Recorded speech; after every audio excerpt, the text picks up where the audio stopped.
इस चैप्टर में हम लोग पत्थरों के बारे में पढ़ेंगे। इसके पहले जो है क्लास में हम लोग इमारती लकड़ियों के बारे में पढ़ाई कर चुके हैं। ये चैप्टर नंबर 5 है। इसमें हम लोग पत्थर के बारे में पढ़ेंगे और पत्थर किन किन चट्टानों से मिलकर बने होते हैं उनके बारे में पढ़ेंगे। एक अच्छे पत्थर के गुण क्या क्या होते हैं उसके बारे में पढ़ेंगे और पत्थरों पर क्या क्या परीक्षण किए जाते हैं ताकि उनकी जांच की जा सके कि उसकी क्वालिटी जो है अच्छी है कि नहीं है। उसकी गुणवत्ता की जांच के लिए हम लोग पढ़ेंगे कि पत्थरों पे अलग अलग क्या क्या परीक्षण करेंगे, क्या क्या टेस्ट करेंगे। तो सबसे पहले शुरू करते हैं पत्थर के बारे में। तो पत्थर जो है, पत्थरों को ऐसे चट्टानों से प्राप्त करते हैं जिससे भूपर्पटी बनी होती है, अर्थात पृथ्वी की जो ऊपरी सतह है उसे भूपर्पटी कहते हैं। भूपर्पटी मतलब पृथ्वी की ऊपरी सतह जिन चट्टानों से मिलकर के बनी होती है, पत्थरों को जो है हम लोग जो है उसी से प्राप्त करते हैं। यहाँ आप चित्र में देख सकते हैं कि जो ऊपरी जो है भूपर्पटी का चित्र दिखाया गया है, तो यानी ये वाला जो हिस्सा है इसे भूपर्पटी कहते हैं। तो इसी से जो है हम लोग जो है पत्थरों को प्राप्त करते हैं, इसी को तोड़ करके जो है पत्थरों का निर्माण किया जाता है। इन्हीं चट्टानों को इसे भूपर्पटी कहते हैं। अब इसके बाद जो है हम लोग देख सकते हैं कि पत्थरों का जो है आगे है कि पत्थरों का कोई निश्चित आकार नहीं होता है, यानी जो पत्थर जो है जो प्रकृति में पाए जाते हैं उनका आकार कुछ भी हो सकता है, वो आकार निश्चित नहीं होता है। तो किसी निश्चित आकार में नहीं पाए जाते हैं पत्थर, तो इसलिए उनका आकार कह सकते हैं निश्चित नहीं होता और रासायनिक संगठन भी निश्चित नहीं होता है। आधार जो पत्थर है उसका रासायनिक संगठन अलग अलग हो सकता है, उसके रासायनिक संगठन में निश्चितता नहीं होती। वो रासायनिक संगठन कुछ भी हो सकता है, जैसे कुछ पत्थर हो सकता है कैल्शियम के बने हो, कुछ पत्थर हो सकता है सिलिका के बने हो, तो उनका रासायनिक संगठन निश्चित नहीं होता है।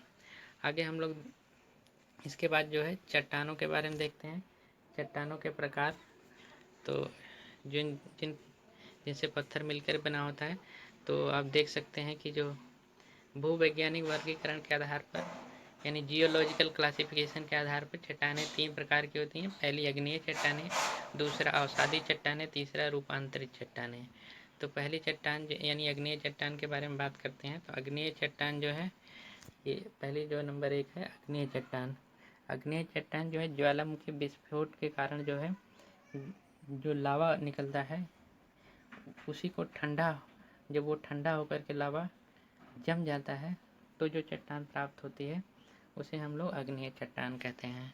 अग्नेय चट्टानों का जो एग्जाम्पल है, जो मुख्य रूप से जो उदाहरण है, बेसाल्ट है, ग्रेनाइट है, डोलोराइट है, डायोराइट है इत्यादि। इसके बाद जो है दूसरी चट्टानें जो है अवसादी चट्टान। अवसादी चट्टान यानी अवसादी चट्टानों को जो है परतदार चट्टानें भी कहते हैं। वातावरणीय प्रभावों जैसे गर्मी, वर्षा, हवा आदि के कारण अग्नेय चट्टानों व रूपांतरित चट्टानों का विघटन होता है। ये चट्टानें विघटन होकर के कालांतर में धीरे धीरे अवसादी चट्टानों के रूप में बदल जाती हैं। तो इसको समझते हैं, जैसे हमने पीछे बताया था कि जो अग्नेय चट्टानें हैं उनका निर्माण जो है ज्वालामुखी विस्फोट के कारण जो लावा निकलता है वो धीरे धीरे ठंडा होता है तो अग्नेय चट्टानें बनती हैं। और सादी चट्टानें जो हम अग्नेय चट्टानें जैसे अग्नेय चट्टानों का विघटन से प्राप्त होती हैं। अग्नेय चट्टानें जब जब उन पे जो है हवा का प्रभाव होता है, धूप का प्रभाव होता है, वर्षा का प्रभाव होता है, तो इससे अग्नेय चट्टानें धीरे धीरे टूटती हैं और टूट करके जो है परत परत के रूप में जमा होती रहती हैं। तो धीरे धीरे जो है टूट के जो है अग्नेय चट्टानें परत परत दर परत जमा होंगी। तो जो उसे ही हम लोग जो है जो टूट करके जो चट्टान परत दर परत जमा होकर के जो चट्टान बन जाएगी उसे अवसादी चट्टान कहेंगे। ये धीरे धीरे अग्नेय चट्टानों के टूटने से बनती है। तो इसका सबसे पहला जो एग्जाम्पल है वो चूना पत्थर है। उसके अलावा बलुआ पत्थर, ये दो मुख्य इसके जो है एग्जाम्पल हैं। इसके बाद हम देखेंगे रूपांतरित चट्टानें। तो रूपांतरित चट्टानें जो है ये इन्हें कायांतरित चट्टानें भी कहते हैं। पृथ्वी के नीचे अत्यधिक गर्मी व दाब के कारण धीरे धीरे चट्टानों के भौतिक बनावट में परिवर्तन होता है, जिसके फलस्वरूप रूपांतरित चट्टानों का निर्माण होता है। तो पृथ्वी के नीचे आप लोग जानते हैं कि वहाँ पर दाब भी बहुत ज़्यादा होता है और पृथ्वी के नीचे गर्मी भी ज़्यादा होती है।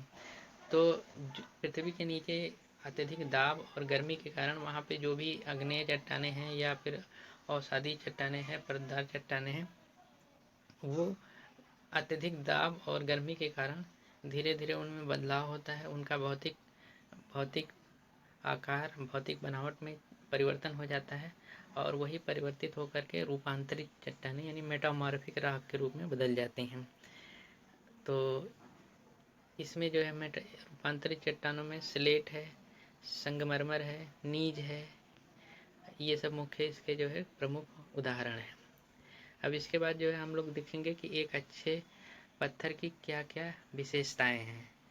तो आप देख सकते हैं कि एक अच्छे पत्थर की जो जो विशेषताएं हैं उसमें जो है सबसे नंबर 1 जो है एक अच्छे पत्थर की जो पहली विशेषता है कि यह पत्थर मजबूत एवं टिकाऊ होना चाहिए। जो एक अच्छा पत्थर है उसको अत्यधिक मजबूत होना चाहिए, टिकाऊ होना चाहिए, मतलब उसकी जो है लाइफ टाइम ज़्यादा होनी चाहिए, मतलब उसकी आयु ज़्यादा होनी चाहिए। वो ऐसा नहीं है कि वो जल्दी जल्दी क्षरण उसका होने लगे, उसकी जो है आयु ज़्यादा होनी चाहिए और मजबूत ज़्यादा मजबूत होना चाहिए। इसके बाद जो है हम लोग देखेंगे वातावरणीय प्रभाव जैसे सर्दी, गर्मी, वर्षा इत्यादि को सहने की क्षमता होनी चाहिए। एक अच्छे पत्थर में जो वातावरण का जो प्रभाव है जैसे सर्दी, गर्मी, वर्षा, उसको सहने की क्षमता अधिक होनी चाहिए। और अगला तीसरा पॉइंट है कि इसमें जो है दरारें, एक अच्छे पत्थर में दरारें व खाली जगह नहीं होनी चाहिए, यानी खोखलापन जो है एक अच्छे पत्थर में नहीं होना चाहिए। जितना ही दरार और खोखलापन नहीं रहेगा वो पत्थर उतना ही अच्छा माना जाएगा। आगे जो है अगला, एक अच्छे पत्थर की जो संपीड़न क्षमता है 150 किलोग्राम पर सेंटीमीटर से 100 किलोग्राम पर सेंटीमीटर तक होनी चाहिए। मतलब जो एक अच्छा पत्थर है उसकी जो है संपीड़न क्षमता जो है 150 किलोग्राम पर सेंटीमीटर से 1000 किलोग्राम पर सेंटीमीटर के बीच में होनी चाहिए। मतलब इससे कम नहीं होनी चाहिए। अच्छे पत्थर की जो है ये विशेषता है। आगे जो है अगला जो है चाकू से खरोचने पर इसकी सतह में निशान नहीं पड़ना चाहिए। जो अच्छा पत्थर है वो मजबूत होगा तभी उसपे जब चाकू से हम लोग खरोचेंगे तो उस पर निशान नहीं पड़ेगा। अगर पत्थर की क्वालिटी सही नहीं होगी तो उसको जो है हम लोग जो है चाकू से खरोचने पे उस पर निशान पड़ जाएगा। इसके बाद जो है अगला पॉइंट है हथौड़े से ठोकने पर टूटना नहीं चाहिए। यानी पत्थर को जो है जब हम लोग हथौड़े से ठोकें तो वो पत्थर जो है यानी टूटना नहीं चाहिए। यानी अब ये जल्दी टूटना नहीं चाहिए। यानी पत्थर जो है थोड़ा ये अगला जो पत्थर जो है टूटना नहीं चाहिए आसानी से। यानी पत्थर जो है हार्ड रहेगा, मजबूत रहेगा, तभी वो जो है उस पर जो आने वाले प्रभाव हैं उसको जो है रोक पाएगा। तो एक अच्छे पत्थर की विशेषता ये भी है कि इसको हथौड़े से अगर ठोकें तो ये टूटना नहीं चाहिए। आगे जो है पत्थरों का उपयोग है। हम लोग देखेंगे कि पत्थरों का कहाँ कहाँ पर उपयोग करते हैं। तो इसमें जो है आप देख सकते हैं कि पत्थरों के उपयोग के बारे में हम लोग देख लेते हैं कि पत्थर का जो उपयोग है हम लोग जो है इसका संपीड़न सामर्थ्य नंबर 1 देखिए, पत्थरों की अत्यधिक संपीड़न सामर्थ्य के कारण इसका उपयोग नींव में करते हैं। जो भवनों की नींव बनाने में जो है पत्थर का उपयोग करते हैं क्योंकि पत्थरों की जो है संपीड़न सामर्थ्य जो है अच्छी होती है, यानी संपीड़न लोड ज़्यादा ले सकते हैं। दूसरा है टूटे हुए पत्थरों का उपयोग छत एवं फर्श बनाने में प्रयोग करते हैं। जो पत्थर जो है टूट गए हैं जैसे उसका उपयोग जो है हम लोग गिट्टी के रूप में छतों में कर सकते हैं और नींव में भी उसको डाल सकते हैं। फर्श बना रहे हैं तो वहाँ पे भी उसका प्रयोग कर सकते हैं। आगे जो है तीसरा पॉइंट देखिए पत्थरों का, इसके अलावा पत्थरों का उपयोग जो है धरन, स्तंभ, लिंटल आदि बनाने में किया जा सकता है। तो ये बिल्डिंग के पार्ट हैं, इनमें धरन, लिंटल इत्यादि बनाने में भी पत्थरों का उपयोग हो सकता है। आगे जो है चौथा पॉइंट है पत्थरों का उपयोग रेलवे ट्रैक बनाने में होता है। तो जो आपने देखा होगा कि जो रेलवे लाइन है उसके अगल बगल में पत्थर रेलवे लाइन को बिछाने से पहले उसके नीचे जो है पत्थर के टुकड़े रख दिए जाते हैं, फिर उस पर जो है हम लोग जो है रेलवे लाइन के रेलवे ट्रैक को बिछाते हैं। तो यानी रेलवे लाइन को निर्माण करने में भी पत्थरों का उपयोग होता है। अगला पॉइंट है कि पुरानी इमारतों के मरम्मत में इसका उपयोग किया जाता है। यानी पत्थरों का जो उपयोग है, जैसे पुरानी इमारत है, जो कोई भी इमारत है अगर वो टूट गई है या उसका कोई भाग टूट गया है तो हम लोग जो है पत्थर का उपयोग करके जो है उसको हम लोग जो है मरम्मत कर सकते हैं। उसी प्रकार के पत्थर का उपयोग करके हम लोग मरम्मत कर सकते हैं। अन्यथा किसी और पत्थर का उपयोग, किसी और ईंट वगैरह का प्रयोग करेंगे तो उसकी सुंदरता खराब हो सकती है। इसलिए हम लोग जिस प्रकार की ईंट से वो इमारत बनी है उसी प्रकार के पत्थर को हम लोग ले करके जो है उसी प्रकार के पत्थरों को ले करके हम लोग जो है उसी पत्थर से हम लोग उसका फिर से मरम्मत कर सकते हैं। अगला पॉइंट हम लोग देखेंगे कि पत्थरों का परीक्षण। तो पत्थरों का जो है परीक्षण जो है पहला परीक्षण है संपीड़न परीक्षण। तो संपीड़न परीक्षण में हम लोग जो है पत्थरों के 40 millimetre by 40 millimetre by 40 millimetre के 3 घन लेते हैं और उन्हें 72 घंटे पानी में डुबो लेते हैं। इसके बाद संपीड़न मशीन में 14 न्यूटन पर mm स्क्वायर पर मिनट की दर से बल लगाकर तोड़ लेते हैं। जिस बल पर पत्थर टूट जाता है उसे नोट कर लेते हैं और निम्न सूत्र से संपीड़न सामर्थ्य ज्ञात कर लेते हैं। तो इसके लिए हम लोग जो है सबसे पहले जो है इस संपीड़न परीक्षण के लिए 400 millimetre by 40 millimetre by 40 millimetre के 3, इस तरह से आप देखिए 3 घन बनाते हैं, 1 2 3 इस तरह से घन का निर्माण कर लेंगे और इस तरह से 3 घन का निर्माण करेंगे।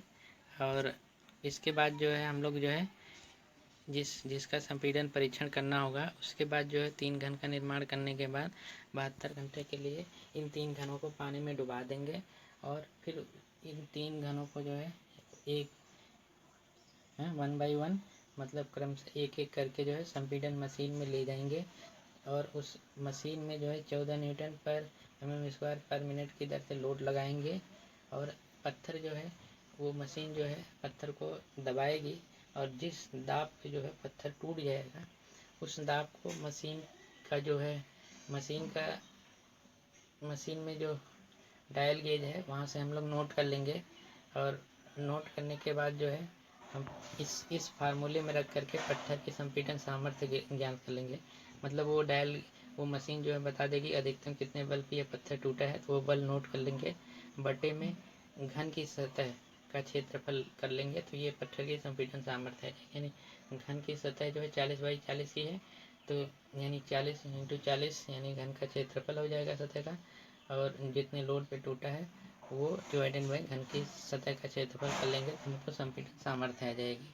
इसके बाद जो है इसका दूसरा परीक्षण है वो कठोरता परीक्षण है। कठोरता परीक्षण यानी हार्डनेस टेस्ट है। हार्डनेस टेस्ट करने के लिए हम लोग क्या करेंगे कि सबसे पहले जो है 25 मिलीमीटर व्यास और 25 मिलीमीटर ऊंचाई के पत्थर लेंगे। यानी पत्थरों को जो हम लोग इस प्रकार से बनाएंगे ताकि जो है वो उनका जो व्यास है 25 मिलीमीटर हो। यहाँ आप देख सकते हैं कि पत्थरों का जो है इस प्रकार से बनाएंगे। इनका जो व्यास है 25 मिलीमीटर और ऊंचाई जो है 25 मिलीमीटर, इस तरह से बेलन के रूप में इसका निर्माण कर लेंगे। और इसको बनाने के बाद जो है हम लोग इसको जो है पत्थरों को इस प्रकार से बना लेंगे और इसके बाद हम लोग जो है डोरी परीक्षण मशीन में 12.5 न्यूटन दाब के अंतर्गत रख देंगे। यानी एक मशीन होती है जिसको डोरी मशीन कहते हैं, उसी डोरी नाम के साइंटिस्ट के आधार ने इसे बनाया था, जैसे उन्हीं के नाम पे ये मशीन का नाम है। तो इस मशीन में हम लोग इसको जो है पत्थर जो है बेलन के रूप में बनाया गया है जिसका व्यास 25 मिलीमीटर और ऊंचाई 25 मिलीमीटर है। इस मशीन में 12.5 न्यूटन के दाब के अंदर दबा करके रख देंगे और फिर ये मशीन की सहायता से हम लोग इसको जो है उसमें सिस्टम बना होता है जिसकी सहायता से हम लोग इस पत्थर को जो है 1000 चक्कर घुमाएंगे। यानी 1000 चक्कर जो है मशीन में ये पत्थर जो है दबा के रखा हुआ है, हम उसको जो है हम लोग उसी में जो है 1000 चक्कर घुमाएंगे। तो जिससे जो है हो सकता है, जिससे घुमाने के बाद फिर उसका वजन कर लेंगे।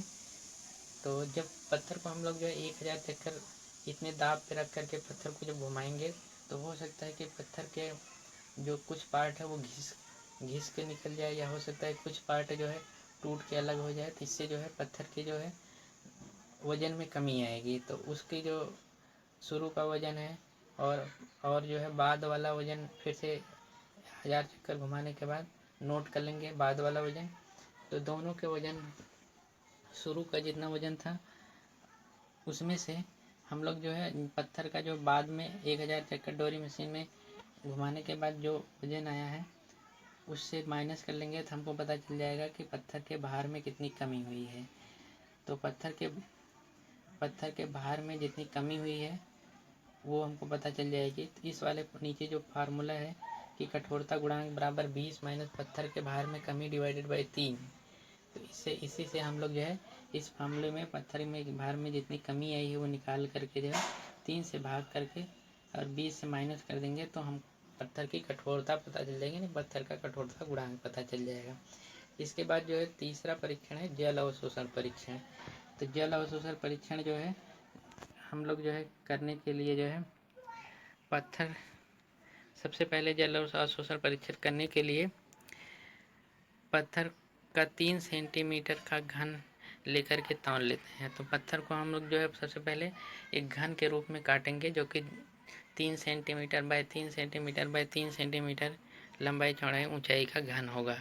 अब यहाँ पे नीचे देख सकते हैं कि ये यानी 30 मिलीमीटर या 3 सेंटीमीटर बाय 3 सेंटीमीटर का इस तरह से ये 3 सेंटीमीटर बाय 3 सेंटीमीटर का इस तरह से ये घन यहाँ पे नीचे देख सकते हैं। इस तरह से हम लोग घन बनाएंगे और पत्थर को काट करके ये घन बना लेंगे। और इसके बाद जो है हम लोग जो है उसको तौल लेंगे कि उसकी वजन कितना है उसको तौल लेंगे। मान लें कि इसका वजन W1 आया है और इसके बाद जो है 24 घंटे के लिए इस पत्थर को हम लोग जो है पानी में डुबा देंगे। फिर पानी से निकालने के बाद फिर दोबारा इसका वजन कर लेंगे। मान लें ये वजन W2 आया है तो हम पता कर लेंगे नीचे दिए हुए फार्मूले की मदद से हम लोग पता करेंगे पत्थर ने कितनी पानी सोखा, जल अवशोषण प्रतिशत में कितना जल अवशोषित हुआ। W2 minus W1 by W1 into 100 कर देंगे। यानी आप देख सकते हैं जैसे W2 जो है पानी के साथ पत्थर का वजन है और W1 जो है सूखे हुए पत्थर का वजन है। तो घटा लेंगे तो मतलब गीले पत्थर का वजन माइनस सूखे हुए पत्थर का वजन कर लेंगे W2 माइनस W1। तो हमको पता चल जाएगा कि पत्थर ने कितना पानी अवशोषित किया। भुट्टे में पत्थर का जो अपना सूखे हुए पत्थर का वजन कर देंगे इंटू 100 कर देंगे तो हमको पता चल जाएगा कि पत्थर ने कितना जल अवशोषित किया। ठीक है, इस फार्मूले से हमको पता चल जाएगा। इसके बाद जो है एक परीक्षण है स्मिथ परीक्षण, स्मिथ टेस्ट। स्मिथ टेस्ट में हम लोग क्या करेंगे कि इस परीक्षण में हम लोग जो है पत्थर के छोटे छोटे टुकड़े ले लेते हैं और 1/3 पानी से भरे हुए गिलास में डाल देते हैं और आधे घंटे तक हिलाते हैं। अगर पानी गंदा हो जाए तो पत्थर घटिया होगा, यदि पानी बहुत कम गंदा हो तो पत्थर अच्छा होगा, यानी उसकी क्वालिटी जो है अच्छी होगी। तो ये नीचे आप देखिए जो है सबसे पहले जो है हम लोग इस तरह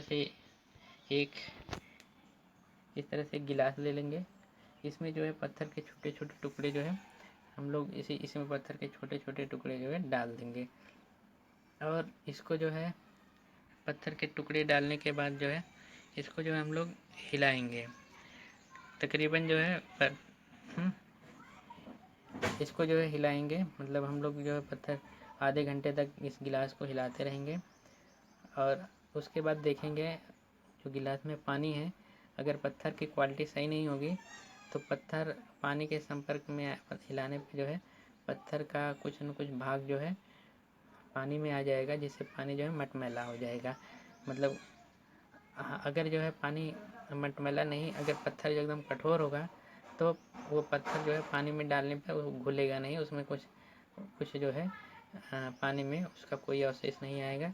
तो यानी पत्थर जो है हार्ड होगा, यानी अच्छा होगा। अगर पत्थर जो है अगर पत्थर का कोई भाग जो है उसमें पानी में आ जाएगा तो पानी गंदा हो जाएगा, जिससे जो है ये पता चल जाएगा कि पत्थर जो है अच्छे क्वालिटी का नहीं है। तो ये आज इतना ही, यहीं पे ख़त्म हो गया ये चैप्टर जो है, इतना ही पढ़ना है सबको।